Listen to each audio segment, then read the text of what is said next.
ಈ ದಿನ ನಾವು ಇದನ್ನು ರಾಷ್ಟ್ರೀಯ ಹಬ್ಬ ಅಂತ ಹೇಳೋದ್ರಲ್ಲಿ ಅಡ್ಡಿ ಇಲ್ಲ. ಇದು ರಾಷ್ಟ್ರೀಯ ಲೋಕ ಅದಾಲತ್. ಇಡೀ ದೇಶಾದ್ಯಂತ ಈ ಹಬ್ಬವನ್ನು ಆಚರಿಸ್ತಾ ಇದ್ದೇವೆ. ಈ ಹಬ್ಬದಲ್ಲಿ ಇದೊಂದು ಪರ್ವ ಇದ್ದಾಗೆ. ಈ ಹಬ್ಬದಲ್ಲಿ ಗಂಡ ಹೆಂಡತಿ ಒಂದಾಗುವಂತ ಪ್ರಕ್ರಿಯೆ ಇದೆಯಲ್ಲ, ಅದು ಅಭೂತಪೂರ್ವವಾದ ಒಂದು ಕ್ಷಣ.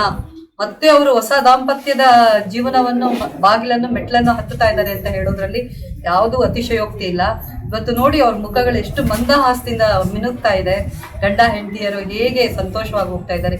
ಇದೇ ತರ ಇನ್ನೂ 5 ದಂಪತಿಗಳು ನಮ್ಮ ಕೌಟುಂಬಿಕ ನ್ಯಾಯಾಲಯದಲ್ಲಿ ರಾಜಿ ಆಗುವ ಒಂದು ಹಂತದಲ್ಲಿ ಇದ್ದಾರೆ. ಎಲ್ಲ ಬಂದಿದ್ದಾರೆ. ಇವತ್ತು ಅವ್ರನ್ನ ಮಾತಾಡಿಸಿ, ಅವ್ರು ಸಂತೈಸಿ, ಅವ್ರ ದುಃಖ ದುಮ್ಮಾನಗಳನ್ನ ನಾವು ಆಲಿಸಿ ಅವ್ರನ್ನ ಅವರ ಮನೆಗೆ ಸಂತೋಷದಿಂದ ಕಳಿಸ್ಕೊಡ್ತೇವೆ.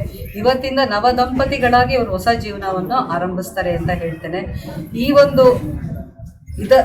ಒಂದು ನಿಟ್ಟಿನಲ್ಲಿ ನಾನು ಎಲ್ಲ ಸಮಸ್ತ ಕೋಲಾರದ ಜನತೆನ ನಾನು ಕೈ ಮುಗಿದು ಕೇಳ್ಕೊಳ್ಳೋದೇನೆಂದ್ರೆ, ದಯವಿಟ್ಟು ಅಣ್ಣಂದಿರ, ಅಕ್ಕಂದಿರ, ತಮ್ಮಂದಿರ, ತಂಗಿಯಂದಿರ, ಸಹೋದರರ, ಸಹೋದರಿಯರ, ಗೆಳೆಯಂದಿರ ಯಾರು ಕೂಡ ಚಿಕ್ಕ ಚಿಕ್ಕ ವಿಷಯಗಳನ್ನ ದೊಡ್ಡದು ಮಾಡ್ಕೊಂಡು ಕಡ್ಡಿನ ಗುಡ್ಡ ಮಾಡಿ ನ್ಯಾಯಾಲಯದ ಕದ ತಟ್ಟಿ ಮೋಸ ವಂಚನೆಗಳಿಗೆ ಒಳಗಾದಂತ ಒಂದು ಸಂದರ್ಭಗಳನ್ನ ನಾವು ನೋಡಿದ್ದೀವಿ. ಆದ್ರೆ ಸಂಸಾರದಲ್ಲಿ ಈ ಒಂದು ಯಾವುದೂ ಒಂದು ಗಾಳಿ ಗದ್ದ ಇರಬಾರ್ದು. ಚಿಕ್ಕ ಚಿಕ್ಕ ವಿರಸಗಳಿಗೆ ದಾರಿ ಮಾಡ್ಕೊಡ್ಬೇಡಿ.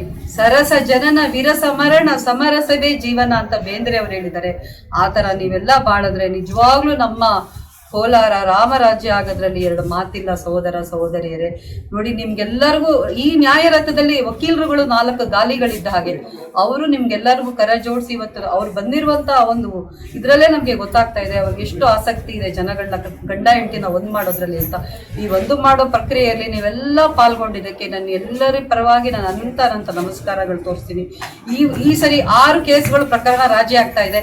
ನೆಕ್ಸ್ಟ್ 12, 24 ಹಾಗೆ ಎಲ್ಲ ದ್ವಿಗುಣ ಆಗ್ತಾ ಇರಬೇಕು. ಮುಂದೆ ಯಾವುದೇ ಒಂದು ಕೌಟುಂಬಿಕ ನ್ಯಾಯಾಲಯದಲ್ಲಿ ಯಾವುದು ಕೇಸ್ಗಳ ಪ್ರಕರಣಗಳೇ ಇಲ್ವಾ ಅನ್ನೋ ಮಟ್ಟಿಗೆ ಬೆಳಿಬೇಕು ನಮ್ಮ ಕೋಲಾರ ಅಂತ ನಾನು ಕೋಲಾರಮ್ಮ ದೇವಿಯಲ್ಲಿ ಸಾಷ್ಟಾಂಗ ಪೂರ್ವಕವಾಗಿ ಕೇಳ್ಕೊಂಡು ನಾನು ನನ್ನ ಮಾತು